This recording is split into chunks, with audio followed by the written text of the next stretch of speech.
It's time again for a classic Premiere Basics tutorial. Today we're creating this simple but tricky title animation, which I have used in a lot of advertising projects. They're clean and they work really well. Let's start with adding some text. Grab the text tool in the toolbar and go to the program monitor. In here, left click and start typing. As always, I'm gonna use the word basics. Hit escape on your keyboard and then press V to enable the selection tool. Now scale and position your text to your liking. By the way, if you hold down Control while doing this, the text layer will snap to the middle of your video. Next, go to the Properties panel. In here, you can customize your text. Let's start by changing the font to something I use a lot. There you go. There's a lot you can customize in here, by the way. Good. Now we have some text. As you can see in the timeline, I already made my tracks smaller because we're gonna need 7 of them. We're gonna create this letter by letter effect first. Okay, head over to the Effects library and find the crop effect. Then drag it to your text layer. Go into the effect controls and in here, select the crop effect. That will make these crop controls appear in the program monitor. We're gonna isolate every letter, starting with the first one, which is B. Alright, now back in the timeline, hold down Alt and drag the clip 1 track up. That will duplicate it. Now offset your text layer 5 to 6 frames further in time. Then make sure the second layer is selected and go back to the effect controls. Select the crop effect again and go to the program monitor. Adjust the crop to reveal the second letter and okay, back to the timeline, duplicate your text layer again, like that. Again, move it 5 to 6 frames to the right. Then go to the effect controls, select the crop effect, and make sure the second letter is visible. Now do that for all the other letters as well. There you go. Now the letters will appear on your screen one by one. To make them pop up like this, find the spring motion effect in the effects browser. Then drag it on the left edge of the first letter. That looks beautiful. Now you can actually select a transition and hit Ctrl+C to copy it. If you now select the edge of the other clips, hit Ctrl+V to paste that transition. Do that to all your clips and now you've got this. Now we have this reversed stair right here. You can just trim all of them so they're the same length. Now something every video editor needs is high quality stock media. And that's why I use Storyblocks, where every asset is created by a real artist, 100% human.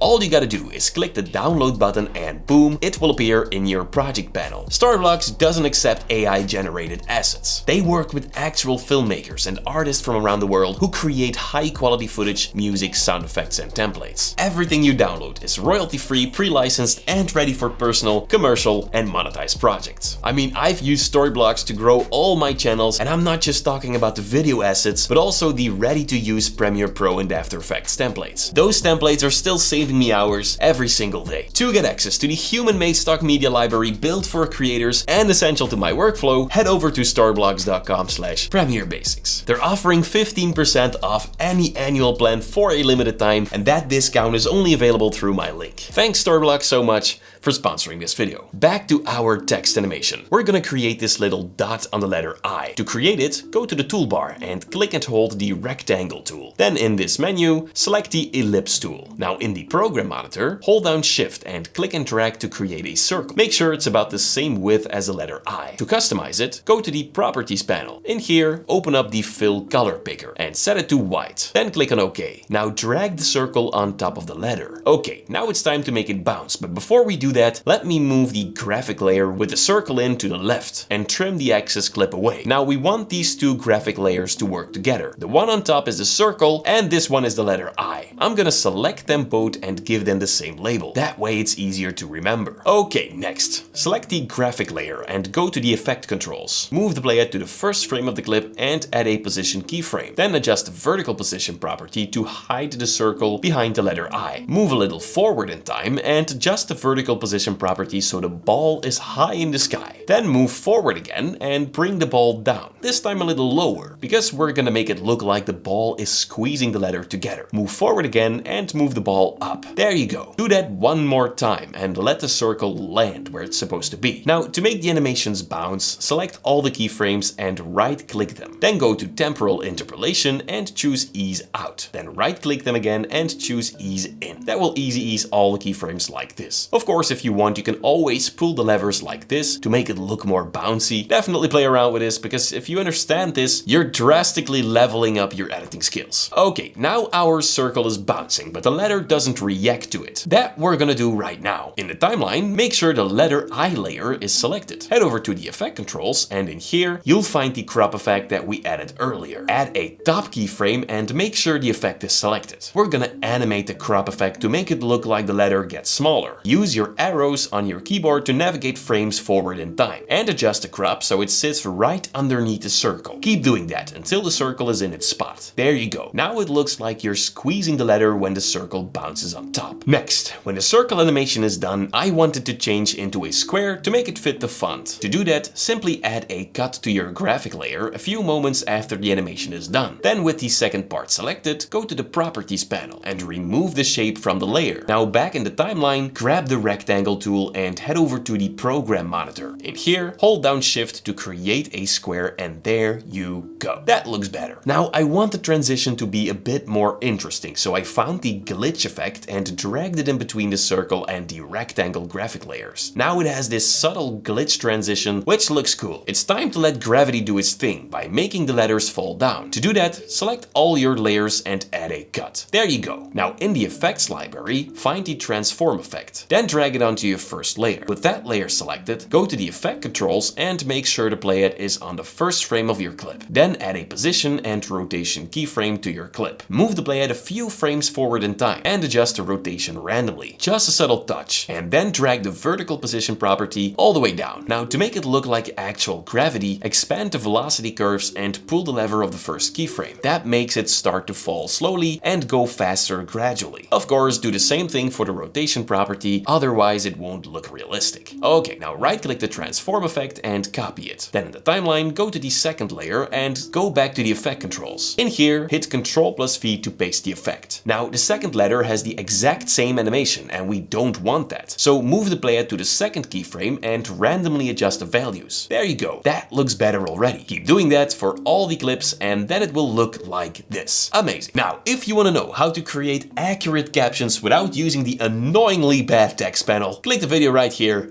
on your left. Thank you guys so much for watching.